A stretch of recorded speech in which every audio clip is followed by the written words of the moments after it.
What's going on, everyone? Welcome to, I can't say another episode because this is the first one. If you've listened in on the Simple Science podcast, I'm Dr. Mike Axler, professor of exercise science, strength and conditioning coach, and 60 plus time marathoner and ultra marathoner and performance coach. So, welcome to today's video on a topic which is very much overly talked about and I think misunderstood. I definitely see this in the gym, in the running community, over social media with my students. And I think it's incredibly important that we discuss dietary protein, not only the healthy types, but also how much we need on a daily basis. And that's what we're going to be talking about in today's video. So first, before we get into how much dietary protein we actually need, let's first dive into why dietary protein is important, because I've seen this, and you've probably all seen this as well, that people think you only need a sufficient amount of dietary protein if you are going to be in the gym, if you're trying to build muscle. And yes, dietary protein is going to be immensely important for growing muscle and for increasing performance, but it's also there to keep us healthy. It's very much there to keep us healthy with regard for our immune system. It plays large roles in our hair, our skin, our nails, our cells, various enzymes and coenzymes in the body. Our hormones are very largely governed by protein. So mostly all of our metabolic reactions in our body are going to be governed by the proteins that we make. And we can only make new proteins in the body if we eat dietary protein. You're seeing how this works. So protein, or dietary protein, is among the main three macronutrients alongside carbohydrates and fats, and you probably already knew that. While we need dietary fats and dietary carbohydrates to give us energy, we can also store them as energy for later in the form of glycogen and adipose tissue. But dietary protein is going to be mainly for the growth and regeneration of lean body tissue, so not really there for a fuel source. So some of the benefits of dietary protein include things like muscle protein synthesis. And MPS, or muscle protein synthesis, is going to be there to repair and help us grow damaged tissues. So whether you're going to go for a walk, and out my window right now there's someone taking a walk, they're going to go through some sort of metabolic damage, some sort of soft tissue and muscular damage from just taking a walk. And that's completely fine, because they're going to have a sufficient amount of protein and adequate calories in order to recover for the next walk.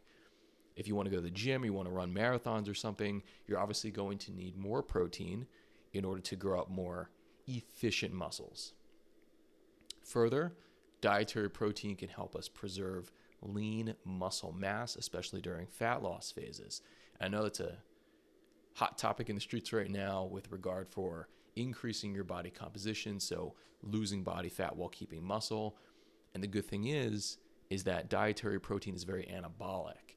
So not only does it help you preserve skeletal muscle mass, but it can also help you increase skeletal muscle mass, potentially while you're in a caloric deficit. Further, protein helps us feel satiated.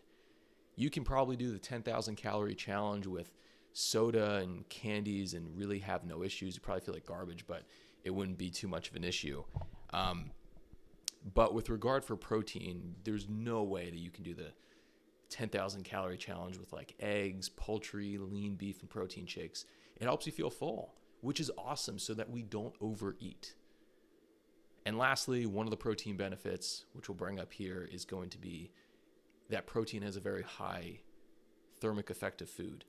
And the TEF, or the thermic effect of food, is a question of how hard is it metabolically to break down the foods that we are eating. So protein is going to be harder to digest, metabolize, and absorb than carbohydrates, which is accordingly harder to digest, metabolize, and absorb than dietary fats. So if you eat 100 calories of protein, you will take in and absorb fewer calories than carbohydrates or fats. but more on that later. So now coming around to the point, if I've hopefully sufficiently sold you on why dietary protein is important for all of us, is how much protein do we actually need? And this is going to very much vary by our activity levels, our body size, our age, our goals, where we're living, etc. So for all of the sedentary folks out there who don't really exercise all that much, the current RDA is around 0.8 grams per kilo per day.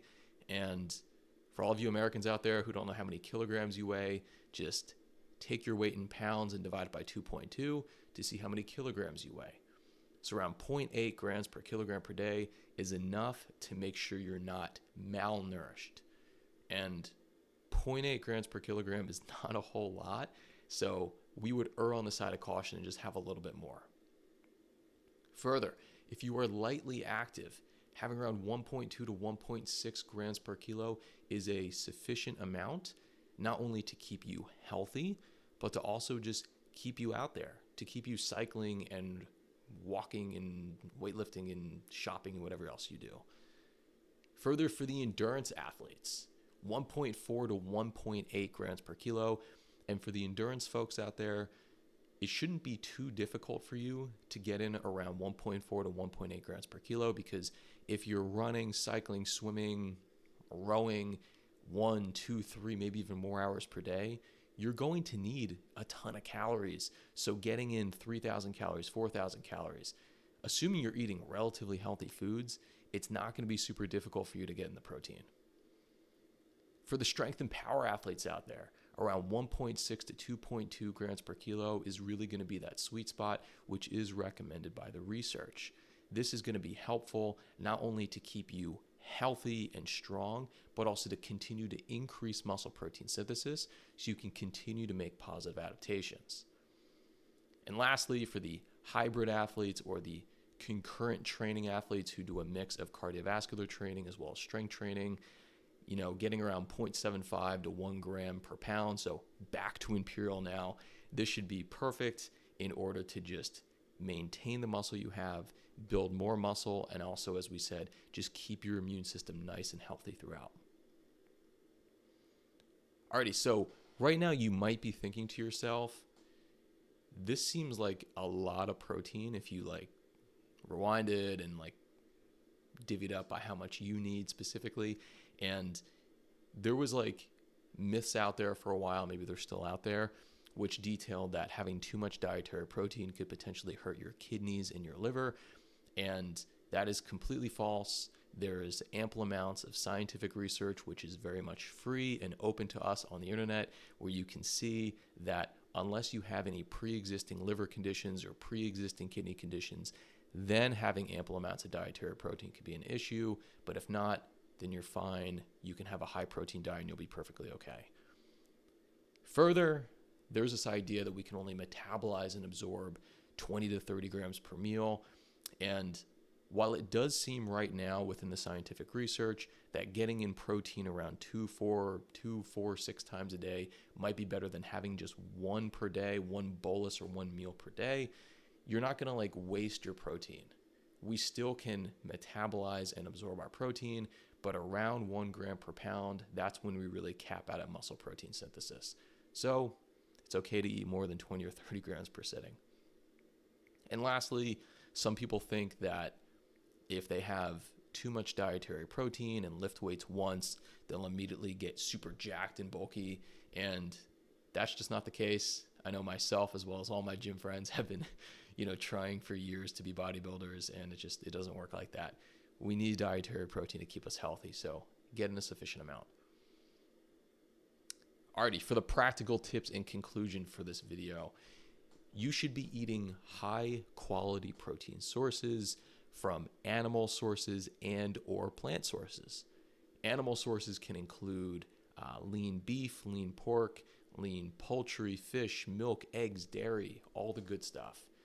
And for the plant sources, getting in lentils, beans, legumes, soy, phenomenal for you. Do your best to eat your protein across maybe 3, 4, 5 meals or snacks per day, so you're not super full throughout the day.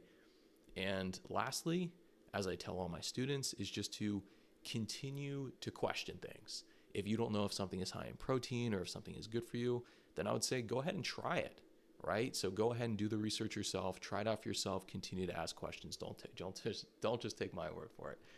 So with all of that being said, I want to thank you for listening in and watching this very first episode. Again, I am Dr. Mike Axler, professor of exercise science, strength and conditioning coach, ultra endurance athlete.